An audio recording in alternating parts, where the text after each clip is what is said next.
Mjekët me urdhër të prerë. Nëse flini në krah të djathtë, dëgjojeni urgjent këtë. Nëse bëni gjumë në anën tuaj të djathtë, atëherë ka disa arsye pse duhet ta dëgjoni me vëmendje këtë video. Historikisht është të këshilluar që të flem në krahun e djathtë, pasi kështu nuk ushtrojmë tension në anën e zemrës, por ekspertët rendisin 5 arsye përse duhet të përpiqeni të gjeni pozicionin që u përshtatet më shumë, sidomos edhe për shkak të problemit që mund të keni. Do të keni një qarkullim më të mirë limfatik nëse ju pozicionoheni në krahun e djathtë gjatë gjumit. Sistemi limfatik transporton gjithashtu edhe lehtësisht toksinat nëse drejtohen drejt anës së majtë të trupit. Prandaj në këtë mënyrë do ta keni më të lehtë t'i largoni ato përfundimisht nga trupi juaj pa shkaktuar gjithashtu komplikacione të tij. Para se të fillojmë, bëni një like videos dhe ju lutem klikoni subscribe, do të na ndihmonit shumë. Gjithashtu, ndryshe nga sa thuajt, është më e mirë edhe për shëndetin e zemrës.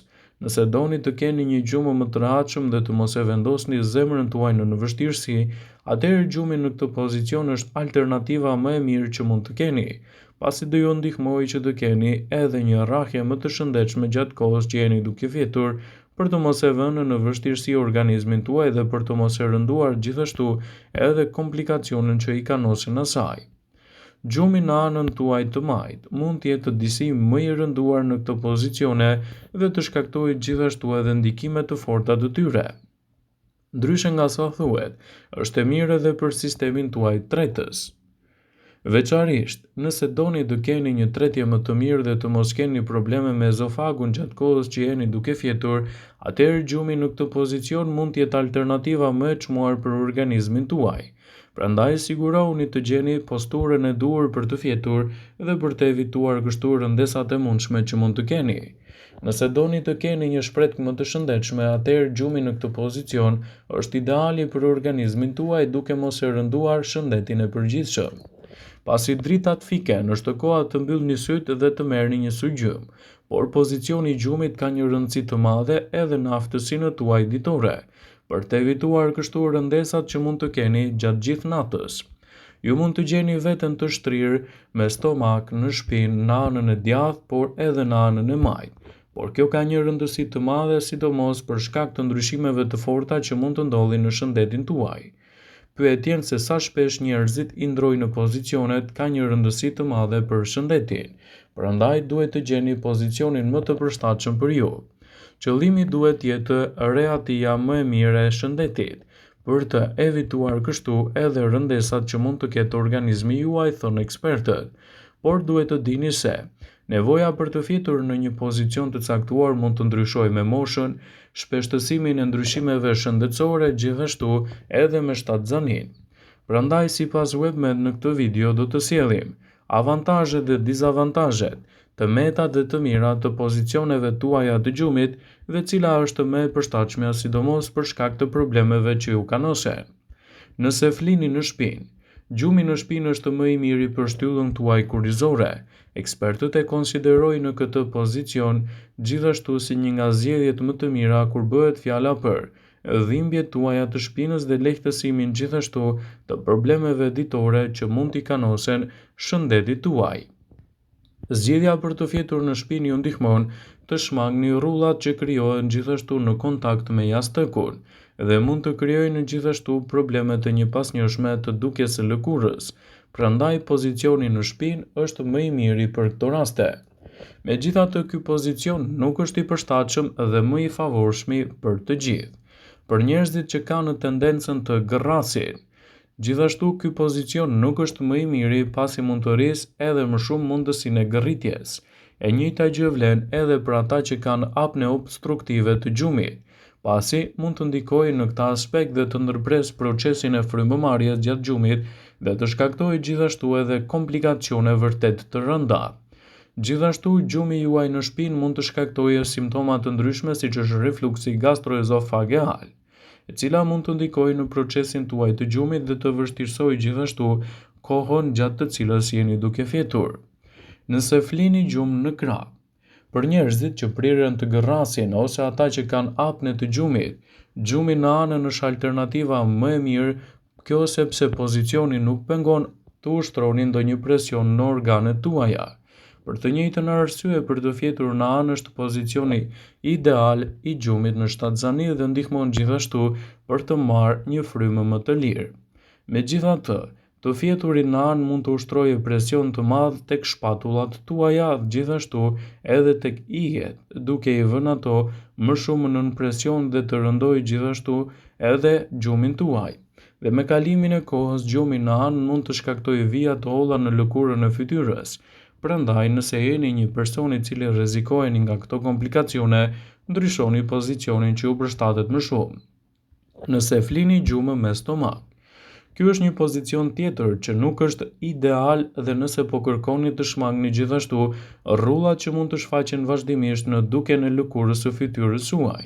Është një pozicion i cili mund të krijojë vërtet një bezdisje të madhe në duken e lëkurës suaj duke ju bërë që të keni më shumë rrulla se zakonisht. Vendosja e jastëkut mund të ndihmojë në këtë problem. Prandaj, nëse keni një lëkurë më yndyrë dhe flini në këtë pozicion, përgatituni të keni një lëkurë më të rrullur, gjithashtu edhe më pak përmirësim të saj. Gjumi mund të jetë jashtëzakonisht i dobishëm për ne, trupin ton, gjithashtu edhe sistemin ton imunitar, dhe të lehtësojë edhe një sër komplikacionesh të cilat mund të shkaktojnë edhe pozicionet e fjetjes. Megjithatë, në fakt, pozicioni juaj i gjumit ruan një rol të madh edhe për cilësinë e gjumit dhe nëse doni që të keni një aktivitet më të mirë ditën e ardhshme, atëherë duhet të përzgjidhni pozitat e duhura për të fjetur më mirë. Mos harroni edhe jastëkun më të shëndetshëm për të mos shkaktuar probleme me rrullat. Pozicioni mbledhur. Pozicioni mbledhur është më i popularizuari për një arsye më të mirë. Nuk është vetëm komod, por ndihmon gjithashtu edhe kundër dhimbjeve që mund të shkaktojnë dhimbje në shpinë dhe është i shkëlqyer edhe nëse jeni shtatzan, gjithashtu edhe nëse gërrisni gjatë natës. Megjithatë, sigurohuni që qëndrimi juaj është i lirshëm dhe nuk rrezikon më shumë edhe organizmin tuaj në mëngjes, pasi mund të vështirësojë shëndetin tuaj dhe të ndikojë në këtë proces. Gjumi në pozicionin drejt. Gjumi në këtë pozicion është më i miri për ju, por mund të reduktojë gjithashtu garritjen, ndihmon me urthin dhe është i shkëlqyer gjithashtu edhe për personat të cilët kanë probleme me tretjen. Megjithatë, ka disa dobësi të këtij pozicioni që duhet t'i keni me vërtet parasysh nëse flini në këtë pozicion. Mund të shkaktojë pak ngurtësi në shpatull ose shtrëngime në nofull, sidomos në atë pjesë ku jeni shtrirë vazhdimisht. Nëse jeni në gjumë anash, duhet të zgjidhni të flini në anën e majt, pasi gjumi në anën e djathtë mund të rrisë gjithashtu edhe reflukset tuaja të acidit. Prandaj, në këtë pozicione mund të evitoni pozicionin tuaj dhe të përzgjidhni atë që ju përshtatet më shumë sipas nevojës që mund të keni. Edhe për të evituar refluksin, nëse vuani kryesisht nga dhimbjet e shpinës, pozicioni përqafues i jastëkut mund të jetë gjithashtu zgjedhja më e mirë që mund të keni në këtë aspekt, duke ju ndihmuar të keni një pozicion më të rehatshëm gjatë natës, pa rënduar më shumë shpinën tuaj dhe pa shkaktuar kontraktime të forta të saj. Nëse flini në pozicionin me shpinë, gjumi me shpinë ofron përfitime të shumta shëndetësore, pasi mbron shtyllën kurrizore dhe mund të lehtësojë gjithashtu dhimbjet tuaja në hije dhe të lehtësojë komplikacionet e tyre.